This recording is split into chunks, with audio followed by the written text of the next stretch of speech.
Cadet Cabana, I'm Cadet Brown. I'm Cadet Murphy. and this is our Project 2 brief on Counter-Dome product. So, an agenda, just a quick, brief introduction on drones before we get into the project, and then part 1. Projectile design, determining the cost of each projectile using volume and surface area, and part 2, finding the launcher cost, and finally finishing with part 3, profit. So, brief introduction on drones. Drones are an evolving part of warfare, of modern warfare, and they can be used for missions such as forward observation, reconnaissance missions, and even as weapon systems to conduct drone strikes. And the bottom line is that the enemy is learning how to integrate and the capability of drones into their tactics and their war strategies. And so the U.S. Army needs to develop extensive counter-drone capabilities in order to match the enemy. So a problem statement is determining specifically drone capabilities for the U.S. Army. So for part 1, determining for the projectile design, the goal is to determine the cost by using volume and surface area, and the surface area being given, the volume achieving it by using integration. So the main equation part 1 is based off of is the cost per projectile is determined by the explosives, which is multiplied by the volume, so $620 times the volume.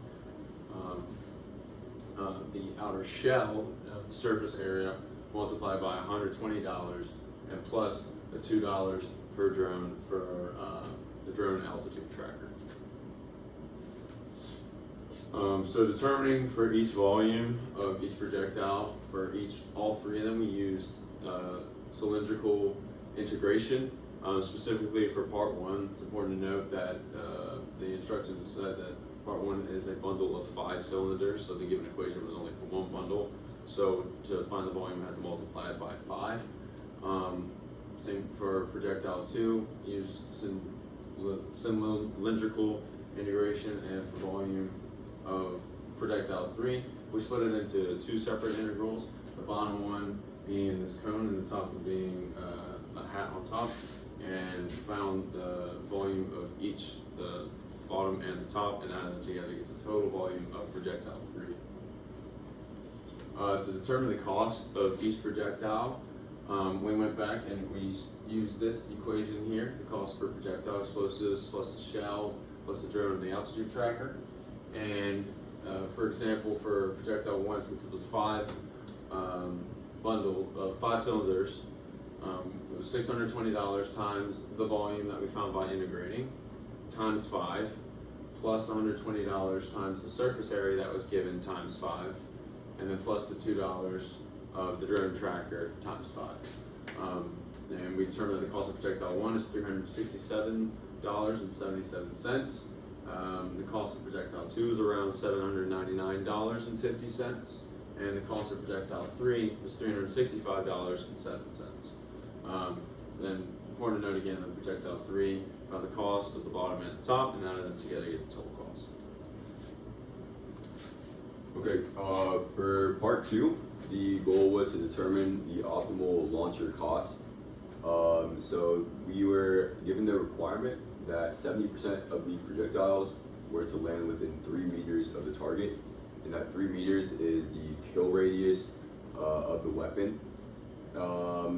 We were given the assumption that a larger investment in the launcher would decrease the standard deviation of the projectile, which is beneficial because we would have less misses.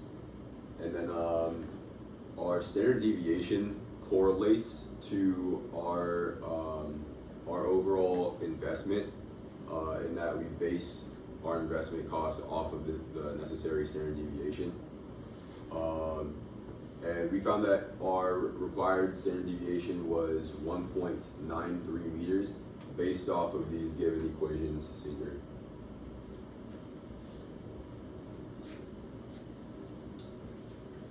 One thing that I forgot to mention was that we needed to create a valid joint density function to depict the data.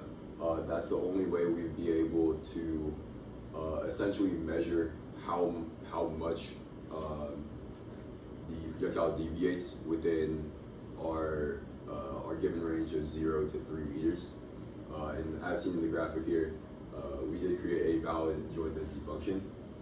Overall, the cost for the 3 launchers that we figured were for launcher 1, $1,877.79. For projectile 2's launcher, $1,014.34, and for projectile 3's launcher, $1,883.21. So, part 3, we're trying to define to maximize profit, and we're given these requirements. So, we set the price for each projectile at $600 and the price of each launcher at $1,100, which, if you remember from the last slide,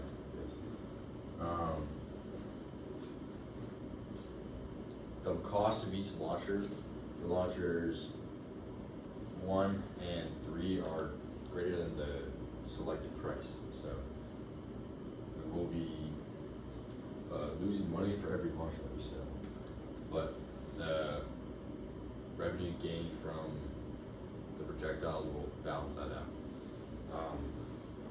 And then we also have the requirement to produce 25 projectiles per launcher, and we're given a current capital of $200,000 to spend on production.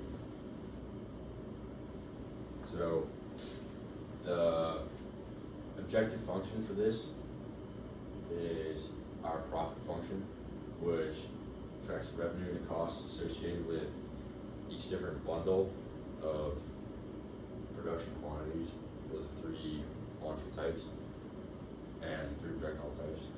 And then our constraint function is the product ratio that we have to comply with, the 25 projectile to 1 launcher ratio. And then the other constraint function is available capital. So the cost of each launcher projectile has to be the cost associated with producing the total amount of projectiles and launchers has to be less than or equal to $200,000. And so we utilize Lagrange multipliers to find the maximum profit for the objective value within these given constraints. And so these are our results. For projectile 1, the maximum value was $90,000. Projectile 2, we had a loss of $46,000. And projectile 3, we had was the highest profit of $92,561.60.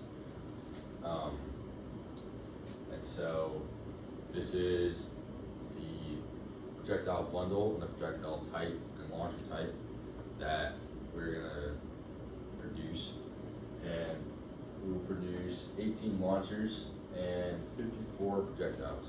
So this concludes our brief.